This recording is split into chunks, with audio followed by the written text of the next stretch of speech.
छोटी सी कहानी। ये कहानी एक अमीर सेठ की। एक सिटी के सबसे अमीर सेठ थे, बहुत सारा पैसा था, बहुत सारे बिजनेसेस चल रहे थे, बहुत सारी फैक्ट्रीज के मालिक थे, कहीं कोई कमी नहीं, हर तरीके से संपन्न थे। एक दिन अपनी फैक्ट्री का दौरा करके शाम में घर लौटे थे।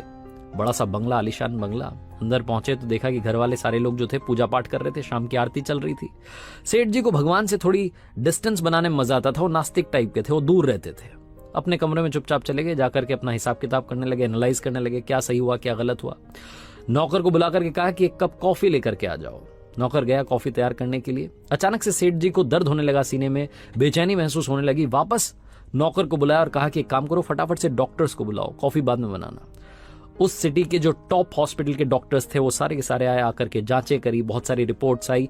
मालूम चला कि सेठ जी हर तरीके से परफेक्टली फाइन थे। सेठ जी ने कहा कि मुझे तो अभी भी बेचैनी हो रही है, मेरे लिए तो दवाइयां लिखी। डॉक्टर्स ने कहा कि आप ठीक हैं, कहां परेशान हो रहे हैं।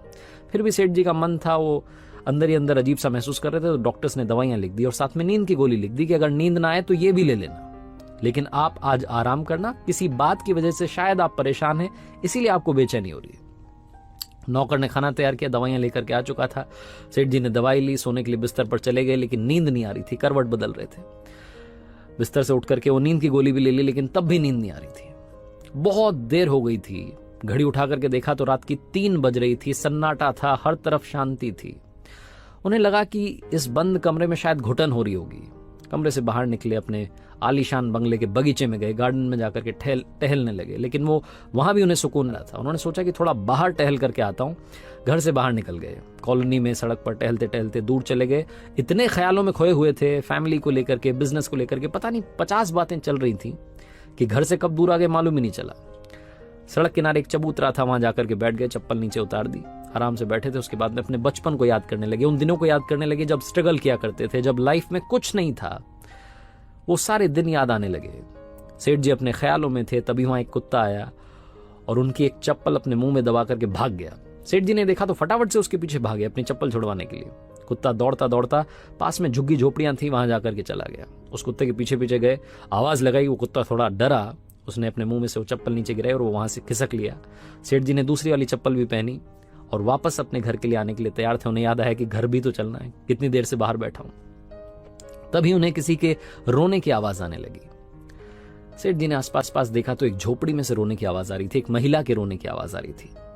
तकरीबन सुबह के 4 बज रहे होंगे, काफी देर हो चुकी थी। सेठ जी ने सोचा कि क्या करूं, जाकर के पूछूं क्या बात है या फिर अपने घर चले जाऊं। उनके मन ने कहा कि घर चलते हैं, कहां फालतू के पंगे में पड़ना है, अपना काम करते हैं, अपन अपने काम से काम रखते हैं। सेठ जी घर की तरफ चलने के लिए आगे बढ़े, 4-5 कदम आगे बढ़ाए। फिर मन में दूसरा ख्याल आया कि एक बार जाकर के पूछ तो लूं, पता तो कर लूं कि बात क्या है। उस झोपड़ी के पास गए, झांक करके देखा तो अंदर वाकई में एक महिला रो रही थी। दीवार से, वो जो झोपड़ी की दीवार थी, उससे सर पटक पटक के रो रही थी। सेठ जी ने हिम्मत करके दरवाजा खटखटाया, उस महिला ने दरवाजा खोला। सेठ जी ने सबसे पहले तो कहा कि बहन जी माफ करना, गलत मत सोचना, मैं बस यहां से गुजर रहा था, मुझे आपके रोने की आवाज आई। क्यों रो रही हैं आप, क्या बात है, क्यों परेशान है? तो उस महिला ने बताया कि बाबूजी क्या बताऊं, यहां पर आप देखिए मेरी 7 साल की बच्ची है, सोई हुई है जमीन पर, ये बीमार है। डॉक्टर्स कह रहे हैं कि इसके ऑपरेशन के लिए बड़ा खर्चा होगा, लेकिन कोई मुझे पैसे नहीं दे रहा है, मदद करने के लिए तैयार नहीं है। सेठ जी ने कहा तो इसमें रोने से क्या होगा, रोने से आपको थोड़ा ना पैसा मिल जाएगा, रोने से कोई थोड़ा ना आपकी मदद कर देगा। और ये सुबह सुबह क्या रो रही हैं आप, इससे कुछ नहीं होने वाला। आपको मदद मांगनी है तो जहां आप काम करती है, कहां आप काम करती हैं? तो उस महिला ने बताया कि मैं तो घर घर जाकर के झाड़ू पोछा करती हूँ। तो सेठ जी ने कहा कि उनसे मदद मांग लेती है, रोने से कुछ नहीं होने वाला। तो उस महिला ने कहा कि रो तो इसलिए रही थी क्योंकि कल एक बाबा जी यहां से निकले थे। उन्होंने कहा था कि बेटा सुबह 4 बजे कल रोना शुरू करना और ऊपर वाले को याद करना, लगातार प्रार्थना करना, देखना चमत्कार होगा। इसलिए मैं रो रही थी कि शायद वो बाबा जी की बात सच हो जाए, शायद ऊपर वाला मेरी सुन ले।